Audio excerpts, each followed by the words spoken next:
श्रीमद् भगवत गीता का पहला अध्याय अर्जुन विषाद योग कहलाता है। यह अध्याय बहुत महत्वपूर्ण है क्योंकि यहीं से पूरी गीता का उपदेश शुरू होता है।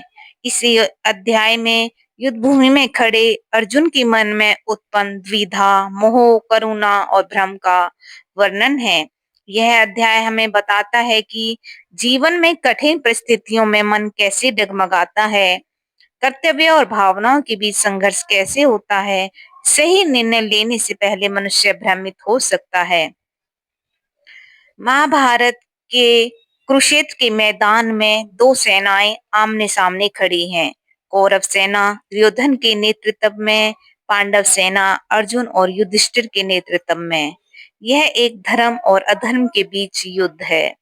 अध्याय की शुरुआत में अंधे राजा धृतराष्ट्र अपने सारथी संजय से पूछते हैं, हे संजय, धर्म भूमि कुरुक्षेत्र में एकत्रित होकर मेरे और पांडु के पुत्रों ने क्या किया। यहाँ धर्म भूमि शब्द महत्वपूर्ण है। यह स्थान धर्म का प्रतीक माना गया है। संजय सारथी महाराज धृतराष्ट्र को बताते हैं, दुर्योधन अपनी सेना देखकर चिंतित हो जाता है महाराज, और अपने गुरु द्रोणाचार्य के पास जाता है। वह पांडवों की सेना की ताकत का वर्णन करता है कि इस सेना में भीम, अर्जुन, युयुत्थान, द्रुपद, विराट जैसे महान योद्धा हैं।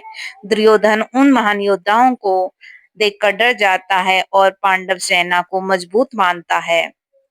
दोनों पक्षों के योद्धा अपने अपने शंख बजाते हैं। श्री कृष्ण का शंख पांचजन्य है। अर्जुन अपने शंख देवदत्त को बजाता है और भीम का पौंड्रक शंख बजता है। शंखनाद युद्ध की घोषणा करता है और वातावरण को डरावना बना देता है। अर्जुन श्री कृष्ण से कहते हैं, हे कृष्ण, मेरा रथ दोनों सेनाओं के बीच ले चलिए ताकि मैं देख सकूं कि मुझे किन किन से युद्ध करना है। यहाँ अर्जुन युद्ध से पहले स्थिति समझना चाहते हैं। जब अर्जुन अपने सामने देखते हैं कि मेरे सामने गुरु द्रोणाचार्य, भीष्म पितामह और अपने रिश्तेदार और मित्रों को देखता है तो अर्जुन का मन विचलित हो जाता है। तब वह अर्जुन श्री कृष्ण से कहते हैं, हे माधव, मेरे हाथ कांप रहे हैं, मेरा शरीर कमजोर हो रहा है, धनुष हाथ से गिर रहा है, मेरा मन भ्रमित हो रहा है। यह दर्शाता है कि भावनाएं कितनी शक्तिशाली होती हैं। अर्जुन युद्ध करने के माधव को कई कारण बताते हैं। वे श्री कृष्ण से कहते हैं कि रिश्तेदारों की हत्या करना पाप है माधव, मैं अपने ही लोगों को कैसे मार सकता हूँ। ऐसे राज्य और सुख का क्या लाभ जहाँ मेरे अपने ही ना रहें। मेरे कुल का नाश होगा, क्योंकि जब परिवार ही नष्ट हो जाएगा तो मेरा धर्म भी समाप्त हो जाएगा, अधर्म बढ़ेगा। अगर मैंने यह युद्ध किया माधव, तब धर्म का नाश होगा और समाज में पाप बढ़ेगा, पितरों का पतन होगा क्योंकि उनके श्राद्ध और संस्कार समाप्त हो जाएंगे।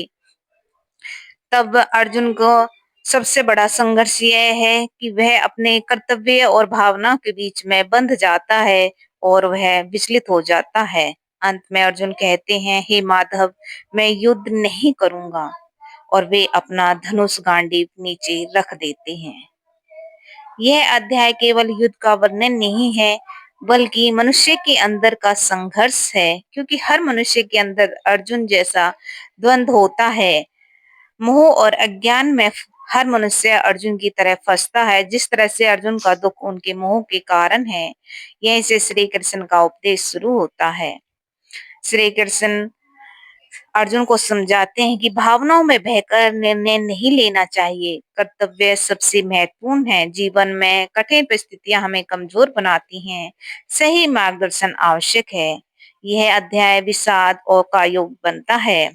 अध्याय हमें एक सिखाता है, जीवन में भ्रम और दुख आना स्वाभाविक है, सही ज्ञान से समाधान मिलता है। जब हम कमजोर पड़ते हैं तब हमें मार्गदर्शन की आवश्यकता होती है। अगले अध्याय में मैं आपको 2 अध्याय में मैं आपको बताऊंगी कि भगवान श्री कृष्ण ने अर्जुन को कैसा उपदेश